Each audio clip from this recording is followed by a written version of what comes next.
Sometimes a cool idea and perseverance wins out as you do battle with things like uncooperative wood and overheated epoxy. This project fought me the whole way, but the end result is pretty amazing. Oh, yeah? Sometimes the idea for a project pops in my head based on weird combinations of images and events, like discovering an empty cookie container left over from the holidays, and then after organizing my scrap wood pile, I found out I had a crap load of various hardwood dowels. Lots of different colors, too. Oh, not the cookies, but the dowels were colorful. So then a cookie tub and some colored dowels? Cool. You're weird. Okay then. Without much of a plan, I started by cutting a few dowel pieces about half the diameter of the plastic tub, but quickly found out that they didn't really fit in a consistent pattern around the bottom. I trimmed them down a little bit further on the bandsaw so that I could lay them out in a sunburst pattern, and that seemed to work a little bit better, except that there were pretty large gaps between those dowels. I envisioned the eventual bowl to feature the colored woods rather than the filler epoxy. I think I need a wooden center core that I can then attach the shorter and more tightly packed dowels around the core's circumference. I mean, it's kind of a plan, sort of like the Titanic having a basic plan to, not sink.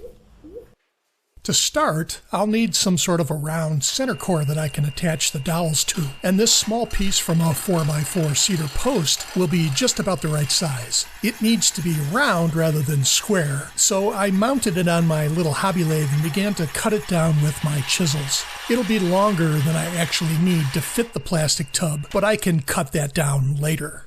I also wanted to add as many colored wood grain varieties as I could, so I turned down a bright red piece of Padauk and a couple pieces of really attractive yellow satinwood into dowels for the project.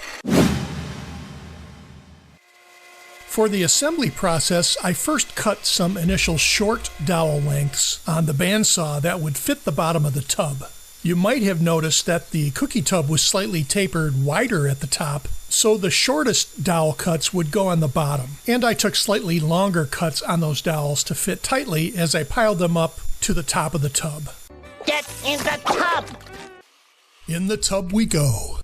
So I tried to alternate the diameters and the colors as I laid out the first layer on the bottom, but I quickly saw the challenge of trying to keep them all aligned properly as I positioned them. I also discovered that when I started to play with the second layer, that those pieces fell into the gaps from the first layer and the pieces no longer laid flat. That was kind of screwing up the whole design that I had in mind. So at some point I figured, hey, why not glue those pieces directly to the center core and keep them all straight? Well, I thought about attaching the dowels with CA glue, but opted for hot glue with its immediate set time. That's hot. And hey, it's been almost 3 minutes without a musical montage, so let's go.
Before mixing up the epoxy, I coated the inside of the tub with paste wax to help with removal of the wood cluster after the epoxy cures. Then I had a decision to make with the color of the epoxy that might look best between all the wood pieces. Everybody and their brother-in-law seems to be enamored with the light blue or green epoxy mixes on wood pours, and I hate being a copycat. I wanted to highlight the natural wood colors from the dowels, so I thought maybe a white frosted mica powder tint would look pretty cool. I mixed up a batch of marine epoxy. This is the same stuff I used on my canoe build and my split trunk maple desktop, and it normally has a very slow 24-hour cure time. I put the epoxy in some warm water to help the bubbles rise out of the mix. In fact, the bubble churn video looks pretty cool. But here is where things start to go wronger, or badlier, or more badder and terribler. The added heat seems to have made the mix overheat and cure immediately. It got so hot I had to take the tub outside. That's hot. And that was about $20 worth of epoxy wasted. I made another batch and was careful to keep the temperature down and to fill the tub quickly. I slowly pushed the dowel cluster down into the epoxy and let it flow upwards between the dowels. And there appeared to be no bubbles anywhere. I topped off the tub and then went about my business, expecting to revisit the pour the next day. It's nice to have a plan.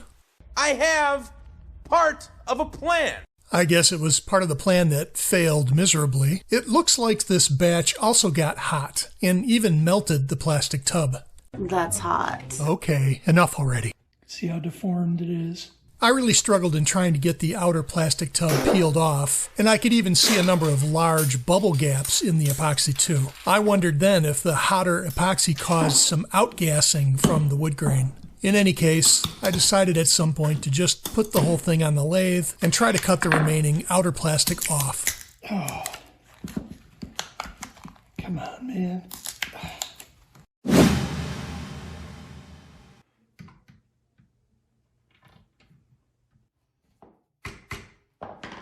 Once on the lathe, it was a relatively slow effort to start shaping the bowl. Some of that plastic tub actually flew off and cut my hand, so I broke my own power tool rule and wore a glove until all the sharp plastic was removed. I also found that the weight of the dowels wasn't evenly distributed, making the lathe really vibrate at higher speeds. Because of that, I chose to keep it running on the slowest setting, which meant that the cutting time would just be extended. So the next challenge is all these little bubbles and holes. I don't have a vacuum chamber to pull the bubbles out of the epoxy mixture, so I'm going to have to go back in with a little mixture of epoxy mixed with that same white colorant to fill these little holes, and then I can finish the outside form.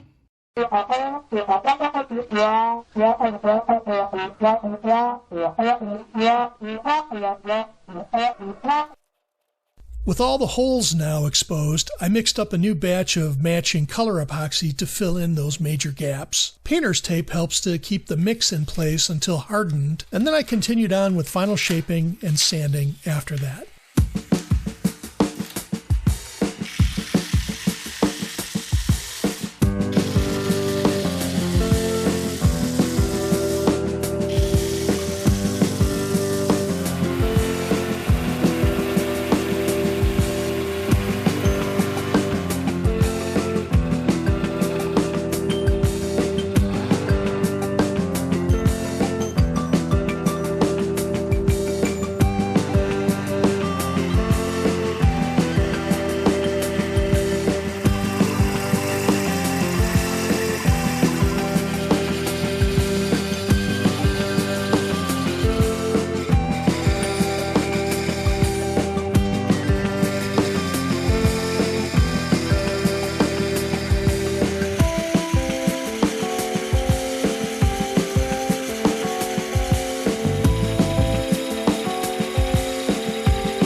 So despite the bubble nightmare and all the tiny little flaws, it still wasn't a bad idea at all.